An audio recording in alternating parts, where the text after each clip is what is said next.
Well, I figured I'd do a video. I have gotten my new rims and tires installed, and as you can see, they look frickin' decent.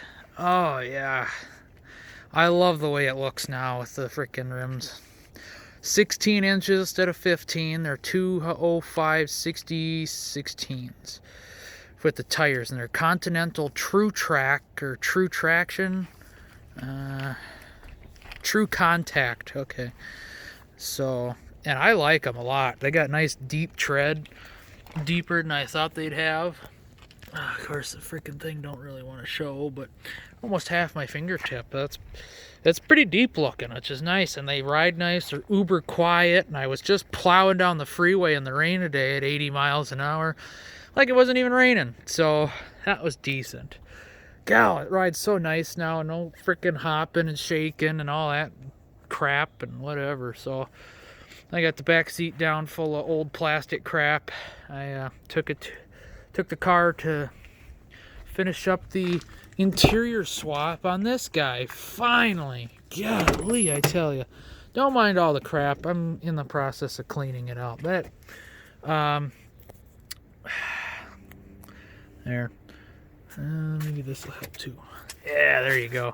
So I found a guy in the cities who had gray interior, and he had this stuff available yet. So I got the rear door panels. I got both pieces here, seat belts, and the piece that goes across. And heck yeah, I mean, an interior that actually matches front to back, freaking decent. And I haven't put the seat in yet because I'm gonna vacuum it out, but it's been raining. Phone don't even show shit. Anyway, so it's been raining. Stopped long enough for me to get this stuff in here. I'm just excited to frickin' finally have a matching interior. It's gonna be so nice. So heck yeah. But so that's what I did with that. It was about a 100-mile journey with the car. Did good, handled fine, no problems, as I would expect after everything I have done with it. I tell you, this seat is so much more comfortable than like that style over there. I got even some of the interior back together. Even got the column cover, the little black tube thing on finally. I got the parking brake cable in. I got both motor mounts or trans motor mounts done. And I got the power steering line done. I mentioned that. And I didn't put the brackets like that bracket and the ones on the bottom on. And so I got 2 out of the 3 done today. That left one is going to require bending the line. I said, screw it. It's not going anywhere. It's stiff as a rock. And I got the right one done and this upper one, so that's good. I'm still waiting for the new module to do the daytime running lights, but for the moment, man, I mean, we're just cruising. She's just freaking gliding. I'm loving it. So finally able to enjoy the fruits of my labor, and that is just so rewarding.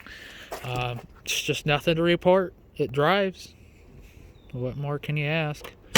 Hood closes first try. Oh yeah, the car's really coming around. And these style rims definitely look better than they used to.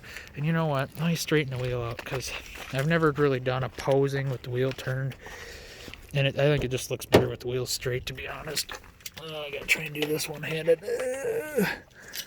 Yeah, that's about it. Come on, where's the hole? That's what she said. Or he said, I should say. Oh, copyright. We don't like that kind. All right. Now we're ready. Now you've got the car all vacuumed out. Okay. Ready. Much better. Look at that. Cow, it looks good. Just imagine with a spoiler. Yeah, this thing's gonna be slick. Tinted windows. And finally get the rear lights put on. That'll be decent. Golly. Oh, I did discover something else. Obviously, the further back you go on a southern or a northern car, the rustier it gets.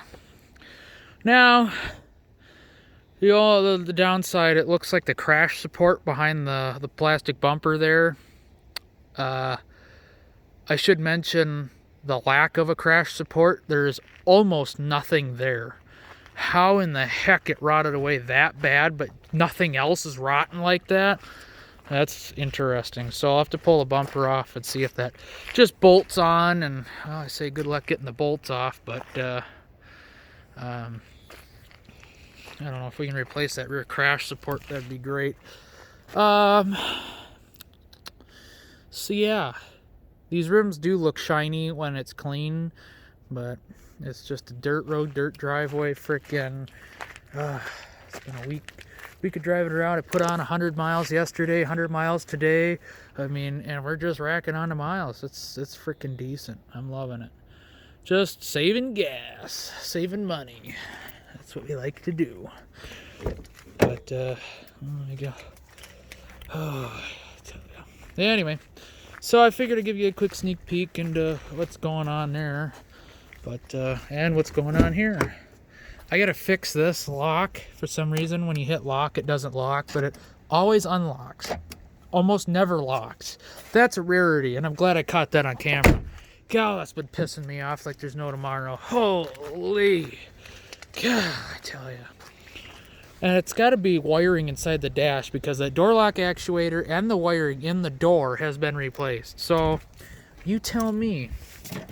I tried the junction block, moving all the wires on the passenger door, and it's just nothing. So it's got to be something in the dash. Okay, that key does not do anything in this car. Oh, it is cold. I can tell you that much. Oh, it is cold. Oh, I love having automatic climate. And this light even started working. God, that's decent. Boop. Nice blue lights. Yeah. I think I'm going to go for a quick spin around the block, warm up a little bit since the car's not even warm anymore. That's fantastic. But yeah, 253. I haven't exactly been nice to the car all that much. And it probably doesn't like 80 miles an hour as much as it likes 70 or 75. But the last time I filled up, I think it was like 22.5 miles to the gallon. Now the car's rated for 28. I'm half tempted to do a seafoam treatment on this thing, down the intake, and seeing if maybe we can't bring some of that back. Car still does need an alignment, so that's maybe a little bit of a hindrance on just cruising, but or gliding or coasting. So I don't know, but I haven't, like I said, I haven't been very nice to it, passing idiots and stuff like that. The more I drive it, the more I notice that, I mean, when you granny it like that, it just shifts below $2,000, but any other time, it doesn't want to shift above or under 3,000, which some people online had noted that, and we're having issues with that. Now, I've done a second transmission drain and fill.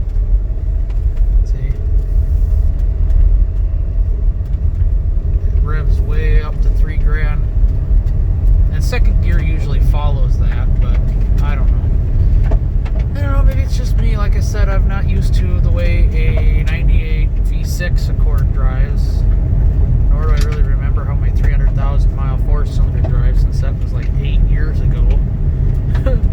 So can you imagine that?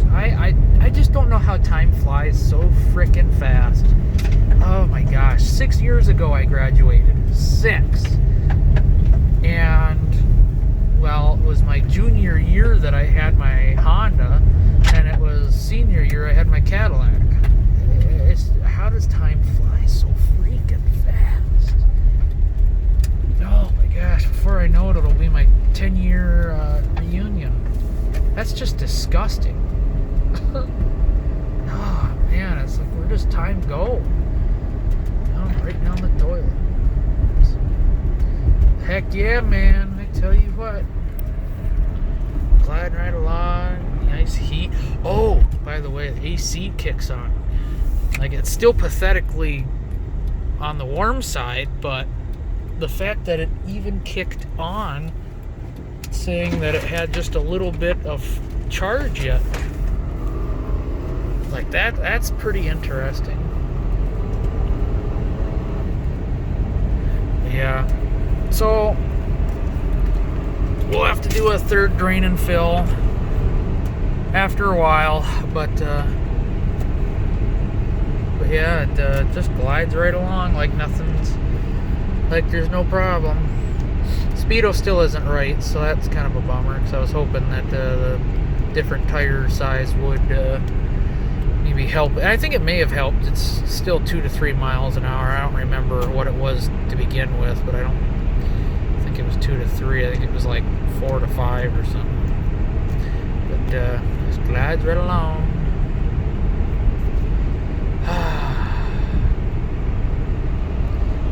Every time I see headlights, I think it's a freaking cop. Oh, that drives me bonkers. So, anyway. Heck yeah.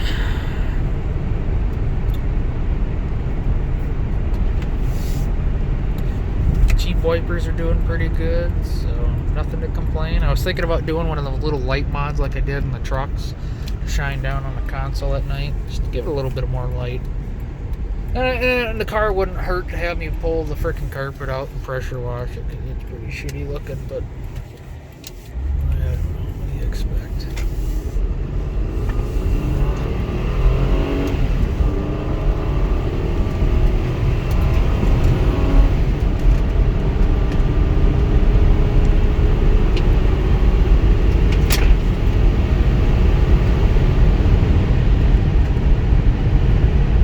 Gets up and goes. That wasn't to the floor, trust me. I'm still a little afraid to do that. I don't have the world's greatest faith in the transmission to survive so much abuse, but you know, once you start knowing a vehicle's like constant faults, like these cars are known for transmission issues and North Star's going for head gasket issues. Once you know that, I think, at least for me, once I know that, I start treating it different. And I start driving it softer and afraid to have any fun and stuff like that. And it's like, yeah, I hate that. I hate that. But what can you do? I mean, you're probably going to end up with that problem sooner or later eventually. But I'd much rather not have a transmission issue whopping close to 600 miles after I just did a transmission. That'd be great. But if anything, I'd just rebuild the transmission in this one and do it myself. $250 for a rebuild kit. I think it's like $250 for a torque converter. So I think that's how things would go if I had to do it all over again. And just a quick little sneak peek at all the quickie little cool upgrades. Things are finally getting buttoned together and getting completed, and things are driving good and whatnot. So hope y'all enjoy the updates. Stay tuned for more. There's always bound to be more. Thanks for watching. God bless.